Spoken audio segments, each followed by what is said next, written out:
अपन बचपन से पढ़ते आते हैं कि अर्थव्यवस्था के 3 क्षेत्र होते हैं, लेकिन आजकल यूपीएससी आगे बढ़ गई है और चौथे और पाँचवें सेक्टर के बारे में भी पूछने लग जाता है। बहुत कम स्टूडेंट होंगे जिनको इसके बारे में पता होता है। तो बात करते हैं प्राथमिक क्षेत्र की। देखो, प्राथमिक क्षेत्र में कृषि और खनन, यानी जो अपन सीधे कृषि से जुड़ा हुआ जो भी क्षेत्र है वो किस में आता है? प्राथमिक क्षेत्र से। कृषि में कौन कौन से आ जाते हैं? फसल हुई या सब्जी या फल का उत्पादन करते हैं वो। इसके अलावा जो अपन पशुपालन करते हैं वो भी प्राथमिक क्षेत्र के अंदर ही आता है। पशुपालन हुआ, मत्स्य पालन हुआ, या इससे संबंधित कोई और भी गतिविधि हुई, या फिर लकड़ी का काम हुआ, जो अपन लकड़ी काटते हैं क्योंकि सीधा अपन प्रकृति से प्राप्त करते हैं ना, यानी प्रकृति के संसाधनों। नॉर्मल बोल सकते हैं इसको कि प्रकृति के संसाधन, इनका जो उपयोग करते हैं वो प्राथमिक क्षेत्र के अंदर आता है।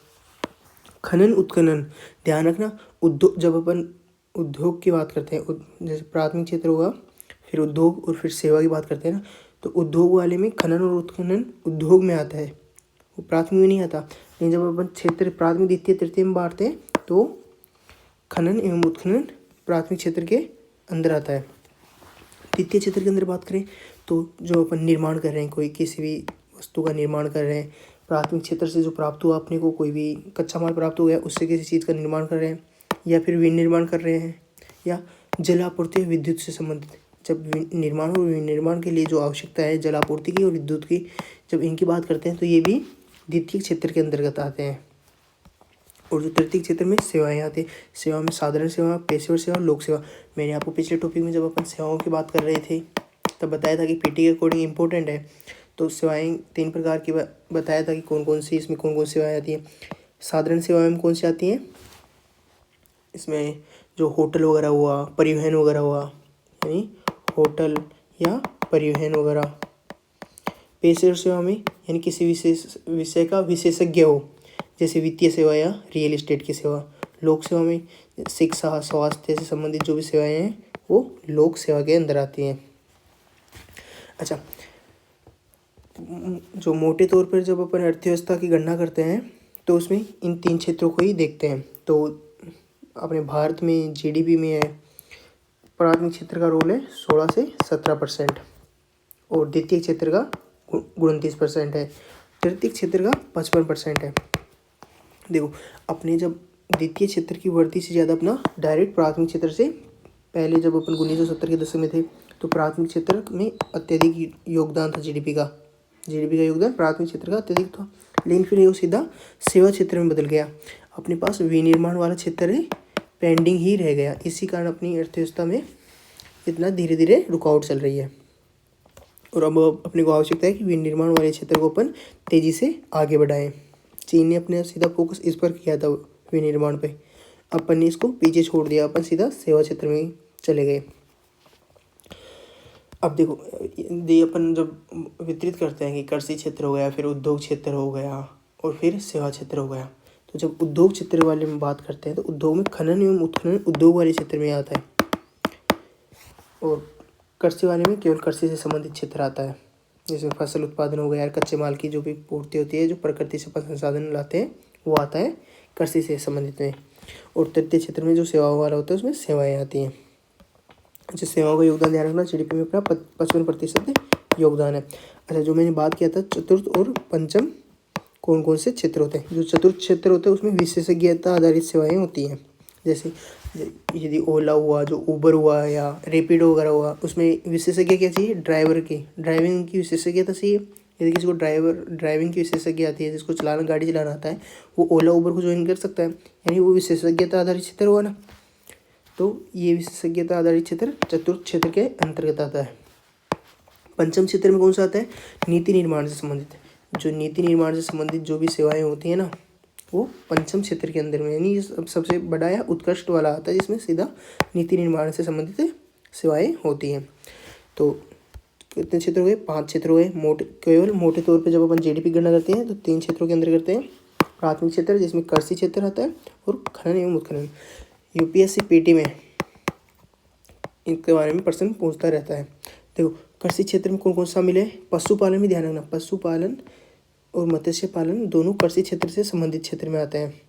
फसल सब्जियां उगा रहे हैं, फल उगा रहे हैं, वो तो आता ही है। इसके अलावा पशुपालन और मत्स्य पालन भी कृषि से संबंधित क्षेत्र में ही आता है।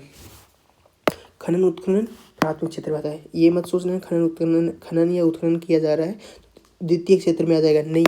ये प्रकृति से जुड़े सीधे संसाधनों से प्राप्त हो रहा है ना, खनन या उत्खनन जो भी कर रहे हैं प्रकृति से प्राप्त संसाधनों से कर रहे हैं, इसका भी प्राथमिक क्षेत्र में आता है। द्वितीय क्षेत्र में विनिर्माण, निर्माण और जलापूर्ति और विद्युत, ध्यान रखना जलापूर्ति और विद्युत द्वितीय क्षेत्र से संबंधित है। ऐसा नहीं है कि जो संसाधन, देखो जल संसाधन है लेकिन जलापूर्ति संसाधन नहीं है, विद्युत संसाधन है विद्युत आपूर्ति नहीं, तो ये द्वितीय क्षेत्र में आते हैं, प्राथमिक क्षेत्र में नहीं आते, ध्यान रखना।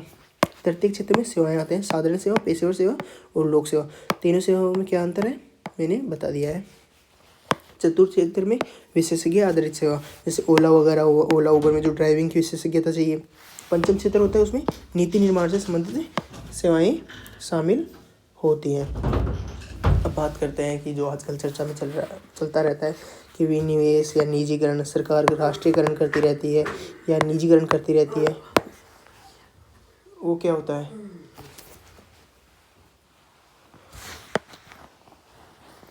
देखो नॉर्मली कंपनी है उसमें 100% हिस्सेदारी, 100% उसका मतलब जो भी एसेट है उसको 100% मान लिए। अब यदि 51% जिसके पास होंगे, 50% होता है ना आधा, यदि आधे से अधिक जिसके पास होंगे वो कंपनी उसी की ज़्यादा हिस्सेदारी मानी जाएगी, उसी के ज़्यादा अधिकार माना जाएगा, है ना। तो अब बात करते हैं ये विनिवेश और निजीकरण 51% का ये आंकड़ा है, ये हो गया 51%। 51% से अधिक सरकार का होगा, सरकार का अधिक होगा, 51% से अधिक में जाएगा तो हो गया किसी कंपनी का राष्ट्रीयकरण, यानी कंपनी राष्ट्र की संपत्ति हो गई। यदि सरकार किसी कंपनी को अपनी हिस्सेदारी ज़्यादा है उसको कम करके 51% से कम करती है तो उसको बोलते हैं निजीकरण, यानी अब सरकार से ज़्यादा वो किसी निजी संपत्ति हो गई है। तो राष्ट्रीयकरण और निजीकरण समझ में आया ना, कि यदि सरकार की हिस्सेदारी 51% से अधिक है तो राष्ट्रीयकरण, ये सरकार की हिस्सेदारी 51% से धीरे धीरे वो कम करती जा रही है तो उसको निजीकरण बोलते हैं। लेकिन आजकल इससे संबंधित एक और आ रहा है, राष्ट्रीयकरण और निजीकरण के अलावा एक दूसरा टर्म आ रहा है, वो होता है रणनीतिक विनिवेश। रणनीतिक विनिवेश में क्या होता है कि जो सरकार अपनी हिस्सेदारी तो कम करती है, 51% से तो अधिक रखती है, लेकिन वो जो अपनी 74% हिस्सेदारी होनी चाहिए ना किसी भी कंपनी की, जो निर्णय लेने के लिए कितना चाहिए, 74% से अधिक चाहिए ना, तो 74% से कम तो करती जाती है। महत्वपूर्ण निर्णय लेने के लिए 34% से कम तो करती रहती है, लेकिन वो उसका निजीकरण नहीं करती। उसको क्या बोलते हैं, रणनीतिक विनिवेश। यानी अपन अपनी अधिकार तो बेच रहे हैं लेकिन इतना नहीं बेच रहे कि अपनी कंपनी ही दूसरे के नाम हो जाए, समझ रहे हैं। तो अब हिस्सेदारी की 3 प्रकार देखते हैं। यदि 26 से लेके 49 यानी 51% से कम हुआ ना, इसके बीच में जो हिस्सेदारी रहेगी वो रणनीतिक विनिवेश होता है। यदि सरकार अपनी हिस्सेदारी को 49 से बढ़ाने लग जाए, यानी 51% से कम करने लग जाए, तो किसी भी कोई भी निजी क्षेत्र हो गया उसकी 49 से अधिक हो जाएगा ना। तो जैसे 49 से अधिक हुई थी उसके पास हिस्सेदारी हुई, तो वो सरकार अपनी कंपनी को यानी निजीकरण कर रही है, उसको किसी निजी संपत्ति को, निजी मालिक को बेच रही है। तो यदि किसी निजी व्यक्ति की हिस्सेदारी 49 से अधिक है तो सरकार द्वारा अपनी हिस्सेदारी 51% से कम करना हुआ, उसको निजीकरण बोलेंगे। यदि कोई व्यक्ति है, इसकी जो कंपनी है, यानी जो अपनी एयर इंडिया थी, जब सरकार ने इसका राष्ट्रीयकरण किया तो इसकी संपत्ति में सरकार ने क्या किया कि जो एयर इंडिया का जो मालिक था उसकी हिस्सेदारी 49% से कम कर दी और खुद की 51% से अधिक कर ली। तो जैसे हिस्सेदारी 51% से अधिक सरकार की हुई तो वो राष्ट्रीयकरण हो गई, वो कंपनी, यानी वो राष्ट्र की संपत्ति हो गई। और जो निजी व्यक्ति था जिसकी वो एयर इंडिया थी, उसकी हिस्सेदारी 49 से कम हो गई। जैसे सरकार ने वापस अपनी हिस्सेदारी 51% से कम कर ली, और जो निजी क्षेत्र था जिसने, जैसे टाटा ने एयर इंडिया खरीद लिया, उसकी हिस्सेदारी 49% से अधिक हो गई, तो वो कंपनी का निजीकरण हो गया। तो 49 और 51% का मतलब समझ आया ना, क्या मतलब है। और रणनीतिक विनिवेश क्या होता है। विनिवेश क्या होता है, यानी अपनी साझेदारी में हिस्सेदारी दे दी गई, यानी 100% मेरी थी उसमें मैं अपनी हिस्सेदारी दे रहा हूँ, तो उसको विनिवेश बोलते हैं। अच्छा, 2019 में जो नीति आयोग की जो 2019 में एक रिपोर्ट आई थी, उसमें क्या बोला कि जो केंद्र सरकार के उद्यम होते हैं ना, जिनको बोलते हैं CPSE, यानी केंद्र सरकार के उद्यम वगैरह उपकरण वगैरह हुए ना, उनको बोलते हैं CPSE। तो नीति आयोग ने इनको 2 भागों में बांट दिया। तो उनके से एक देखो सरकार के लिए जो जरूरी है, लोक कल्याण के लिए जो जरूरी हो गई। दूसरे कि हाँ लोक कल्याण के लिए इतना जरूरी नहीं है, या रक्षा वगैरह के संबंध में, देश की रक्षा के संबंध में इतने जरूरी नहीं है, उनको अलग ही भाग में बांट दिया। तो जो श्रेणी बनी हुई है उसमें आर्थिक सामाजिक दृष्टिकोण से महत्वपूर्ण जो भी क्षेत्र हो गया है, जैसे रक्षा का हो गया या फिर लोक कल्याण से जुड़ा हुआ हो गया, तो उसको तो क्या कर दिया कि इनमें विनिवेश होगा ना, वो रणनीतिक होगा, यानी विनिवेश 51% से सरकार कम नहीं करेगी, यानी उन क्षेत्रों का निजीकरण नहीं करेगी, किसी भी जो निजी कंपनी के हाथों में नहीं सौंपेगी। क्यों नहीं सौंपेगी? यदि जो महत्वपूर्ण जो भी उपकरण हुए, जो महत्वपूर्ण जो आर्थिक संस्थाएं हुई, यदि उसका भी सरकार ने विनिवेश कर दिया और निजीकरण कर दिया, किसी निजी कंपनी के हाथों में सौंप दिया, तो सरकार लोक कल्याण इतना नहीं कर पाएगी ना। यदि वो संपत्ति सरकार की नहीं है तो लोक कल्याण नहीं हो पाएगा। क्यों? क्योंकि यदि किसी निजी व्यक्ति की, निजी व्यक्ति अपने लाभ के लिए कार्य करेगा, लोक कल्याण के लिए थोड़ी कार्य करेगा। तो इनको इस भाग में बांट दिया, जो महत्वपूर्ण है उसको श्रेणी 1 में रखा कि इनका विनिवेश अपन कम मात्रा में करेंगे। लेकिन जो दूसरा है परिधि के अंदर है, लोक कल्याण से ज़्यादा जुड़ी हुई नहीं है, रक्षा के क्षेत्र में ज़्यादा जुड़ी हुई नहीं है, इनसे अपने को ज़्यादा कुछ नुकसान हो नहीं रहा, तो उनके क्षेत्र में कि विनिवेश कर दो। अब इसको सरकार संभालेगी, तो सरकार को खर्चा ज़्यादा आता है, तो सरकार को जो खर्चा ज़्यादा होता है लाभ कम रहता है। इस कारण सरकार ने सोचा कि जो भी इनका खर्चा फालतू का जो अपन उठा रहे हैं उनको ख़त्म करते हैं और उनको किसी प्राइवेट कंपनी को सौंप देते हैं, प्राइवेट व्यक्ति को सौंप देते हैं, ताकि वो ही इसका सारा खर्चा संभालेगा, अपना फालतू नुकसान नहीं होगा। अपन केवल उन क्षेत्रों को संभालेंगे जो लोक कल्याण के लिए और राष्ट्र की सुरक्षा के लिए जरूरी है। तो श्रेणी 2 में कौन सा आता है? परिधि वाली गतिविधि। इसमें विनिवेश का तीव्र कर दिया गया ताकि जल्द से जल्द सरकार इनसे अपना हिस्सेदारी कम करे और निजी क्षेत्र को हिस्सेदारी सौंपे। निजी क्षेत्र क्या करेगा? आपको पता है कि जो भी निजी कंपनियां होती हैं वो लाभ अधिक कमाती है, लाभ अधिक कमाने के लिए वो उसका प्रबंधन अच्छा करती हैं।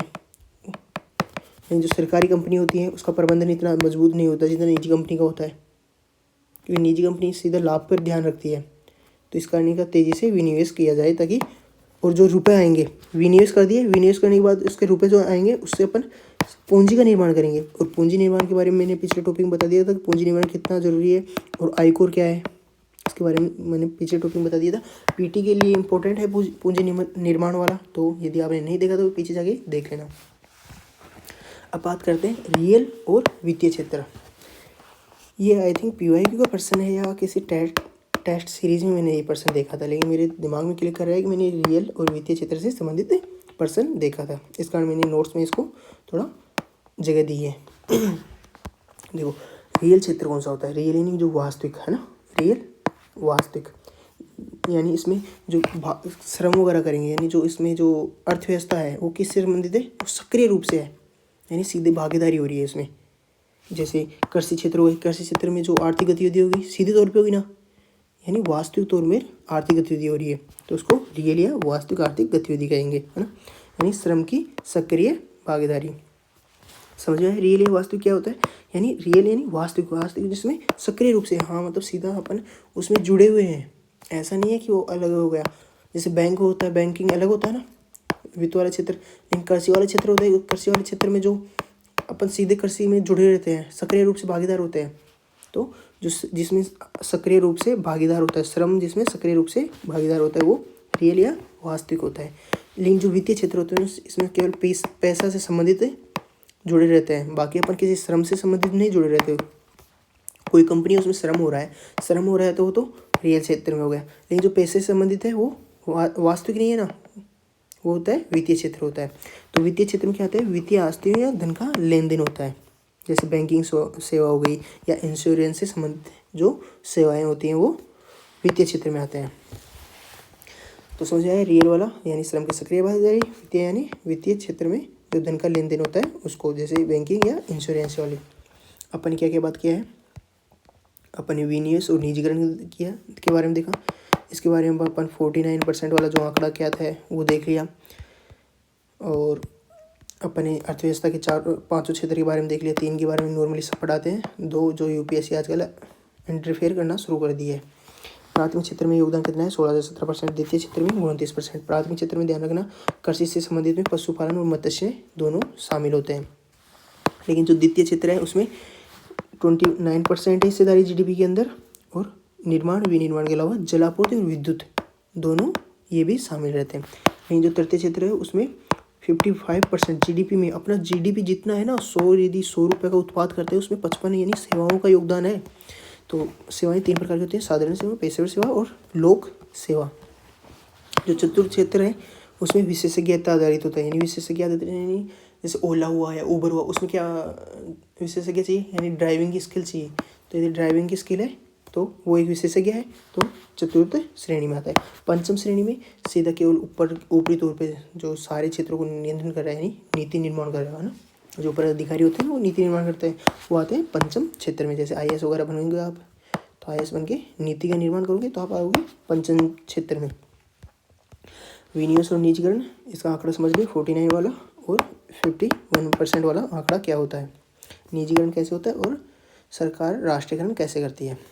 2029 में जो केंद्र सरकार की जो आर्थिक उपकरण है उनको CPSE बोलते हैं, उनको 2 भागों में बांटा, श्रेणी 1 और श्रेणी 2 में। श्रेणी 1 में कौन से, जिन पर विनिवेश कम मात्रा में करेंगे यानी लोक कल्याण के लिए वो ज़्यादा जरूरी है। और दूसरा श्रेणी में कौन सा था, परिधि वाला आर्थिक, जिसमें विनिवेश तेज करेंगे और जो अपने धन प्राप्त होगा उससे क्या करेंगे, पूंजी का निर्माण करेंगे आयकर में, ताकि वृद्धि हो सके। जो रियल क्षेत्र है और वित्तीय क्षेत्र क्या होता है, रियल क्षेत्र में श्रम की सक्रिय भागीदारी होती है, जैसे कृषि क्षेत्र हुआ या उद्योग वाला क्षेत्र हुआ। लेकिन जो वित्तीय क्षेत्र होता है उसमें धन का लेन देन होता है, वित्तीय आस्तियों का लेन देन होता है, यानी बैंकिंग सेवाएं और इंश्योरेंस आदि वगैरह। अपन ये टॉपिक अपना कंप्लीट हुआ। यूपीएससी ये अपने 3 क्लास किए हैं, लगभग 20 से 30 मिनट की। यूपीएससी पीटी में हर साल 1 या 2% इन तीनों क्लासों में से आएगा ही आएगा, ध्यान रखना 100% है, इन तीनों में से आएगा ही आएगा, क्योंकि हर साल अब तक का ट्रेंड यही रहा है कि यहाँ से पर्सन पूछती रहती है, या तो वस्तुओं के बारे में पूछ लेती है या सेवाओं के बारे में पूछ लेती है। अब बात करेंगे अपन नेक्स्ट टॉपिक में, जो जीडीपी, जहाँ से नॉर्मली सब शुरुआत करते हैं, जीडीपी और जीएनपी की। तो इसमें क्या क्या देखेंगे, ब्रिटेन वुड्स अधिवेशन क्या है, उसके द्वारा जो 3 संस्थाएं आई थी वो कौन कौन सी हैं, UNSA क्या है, और जो मोसपाई है जो जीडीपी की गणना करता है, जो आंकड़े निकालता है, अंतर्राष्ट्रीय स्तर पर आंकड़ों का क्या होता है वगैरह। जीडीपी क्या है, जीएनपी क्या है, एनडीपी क्या है, एनएनपी क्या है, जीडीपी अविस्फीति क्या होती है। पीटी में अब की बार 2025 में प्रश्न पूछा था जीडीपी अविस्फीति से संबंधित। वास्तविक विकास दर क्या है, जीडीपी कार्य क्षमता क्या है, संभावित जीडीपी, देखो संभावित जीडीपी इम्पोर्टेंट है, संभावित जीडीपी क्या है वगैरह। ग्रीन जीडीपी या उत्पादन कर और उत्पादन सहायकी, आपने देखा होगा आजकल उत्पादन कर या उत्पादन सहायकी के बारे में, या फिर उत्पाद कर या उत्पाद सहायकी, इन दोनों में कन्फ्यूजन होता रहता है, और दोनों ज़रूरी है, क्योंकि जो अपनी जीडीपी की पहले गणना होती थी, जीडीपी गणना होती थी basic price factor cost per होती थी। लेकिन 2015 में मोसपाई द्वारा क्या किया गया कि जीडीपी की गणना बेसिक प्राइस पे करने लग गया, यानी जीवी होता है वो अपना बेसिक प्राइस पे करते हैं, ना कि फैक्टर कॉस्ट पे। तो उसकी बात करेंगे अपन, उत्पाद कर, उत्पाद सहायकी वगैरह की बात करेंगे। आधार मूल्य और बाजार मूल्य क्या है, जीडीपी की गणना विधि कौन कौन सी है, 3 गणना विधि है ना, मूल्यवर्धित या आय विधि या व्यय विधि। इन दोनों की नेक्स्ट क्लासों में आगे बात करेंगे। ओके ठीक है, बाय बाय।